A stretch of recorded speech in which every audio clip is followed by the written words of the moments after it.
Olá, seja muito bem-vindo novamente ao nosso canal. Hoje nós vamos trabalhar com vocês informações sobre uma das patologias que acomete mais diretamente os homens depois dos 50 anos, que é a hiperplasia benigna da próstata.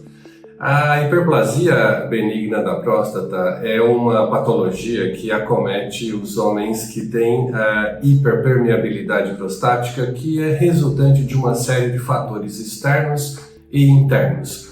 Os primeiros fatores externos são comprometimentos inflamatórios crônicos, são infecções de repetição, são quadros de intoxicação por metais pesados, são quadros oxidativos persistentes e que acabam levando a um envelhecimento das células prostáticas. Internamente, isso também pode ter um fundamento em função das alterações genéticas que podem estar sendo desenvolvidas com o processo fisiológico do envelhecimento. Nos dois casos, o processo acontece porque existe uma diminuição da capacidade das células prostáticas de resistirem à passagem da testosterona.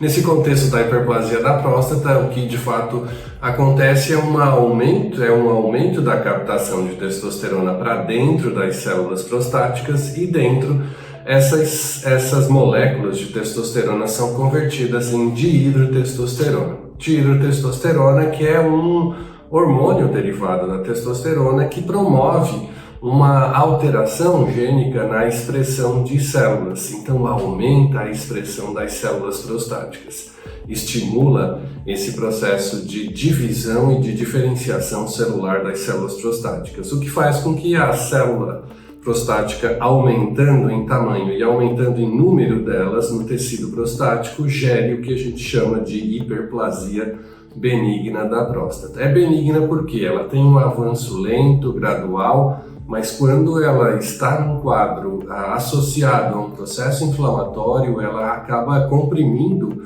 a passagem uretral e diminui o fluxo de eliminação urinária. E isso faz com que normalmente o paciente apresente quadros bastante desconfortáveis em relação ao processo miccional. E é o que normalmente o faz procurar uma ajuda de especialista. Dentro desse processo, a hiperplasia benigna da próstata, então, ele tem dois componentes principais. O primeiro deles é um componente de aumento da proliferação das células prostáticas. O segundo deles é um comprometimento inflamatório dessa região da próstata e que acaba comprometendo também, gerando comorbidades associadas como infecções urinárias de repetição, alterações no fluxo miccional, incontinência urinária e eventualmente obstrução mesmo do fluxo urinário. Nesses contextos, quando existe já um quadro bastante avançado, é necessário recorrer a um procedimento de eliminação desse bloqueio para que haja eliminação urinária. Bom, o que pouca gente sabe é que muitas das possibilidades terapêuticas mais efetivas que nós temos no mercado farmacêutico são oriundas de plantas medicinais, como por exemplo a Serenoa repens. Serenoa repens, ou popularmente conhecido como só palmetto, é uma planta medicinal que trabalha basicamente os quadros de inibição da enzima que faz a conversão de testosterona em dihidrotestosterona. Então vai direto ao ponto e promove aí uma redução da conversão de testosterona em DHT e, portanto, diminui o agente indutor da hiperplasia da próstata. Normalmente ela melhora muito rapidamente o contexto da hiperplasia. Reduz, portanto, o tamanho, o volume prostático e acaba melhorando todos os sintomas associados à obstrução urinária, por exemplo, e ao quadro inflamatório. Uma segunda planta que trabalha basicamente no mesmo contexto farmacológico é a Pygeon africano.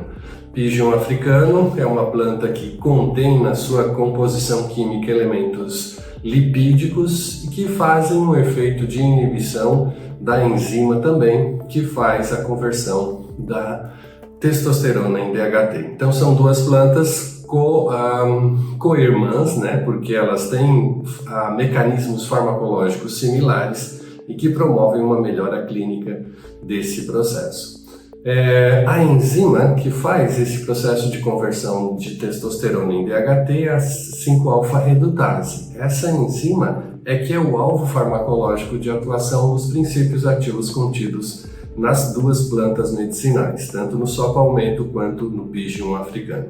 Uma planta que normalmente nós associamos nos protocolos terapêuticos integrativos a essas duas inicialmente descritas é a urtica dioica. A urtica dioica que tem uma propriedade bastante interessante que, além das ações sobre esse conjunto de enzimas envolvidas na conversão da testosterona, como fonte indutora de alterações prostáticas, nós temos ainda o efeito anti-inflamatório da urtica dioica, que é sensacional. Ela inibe o quadro inflamatório, enquanto também promove uma desregulação do processo de conversão da testosterona. Então é bem interessante fazer essa tríade, esse trio de plantas para o tratamento da hiperplasia benigna da próstata. Todo homem que tem, então, essa condição, essa pré-condição, que tem um quadro alterado de antígeno prostático específico, por exemplo, um PSA, que é um exame sanguíneo que nós fazemos depois dos 50, normalmente regularmente, para avaliação prévia da hiperplasia da próstata. Nesse contexto, os pacientes que já têm alterações de PSA podem já introduzir diretamente esse protocolo terapêutico para garantir que não haja um comprometimento funcional a médio ou longo prazo. Então é um tratamento preventivo exatamente para garantir que não haja comprometimento urinário e nem inflamatório da próstata. Nossa dica de hoje era essa, então fiquem ligados porque no nosso canal nós temos muito mais novidades que virão aí pela frente. Forte abraço, nos vemos no nosso próximo encontro. Até lá!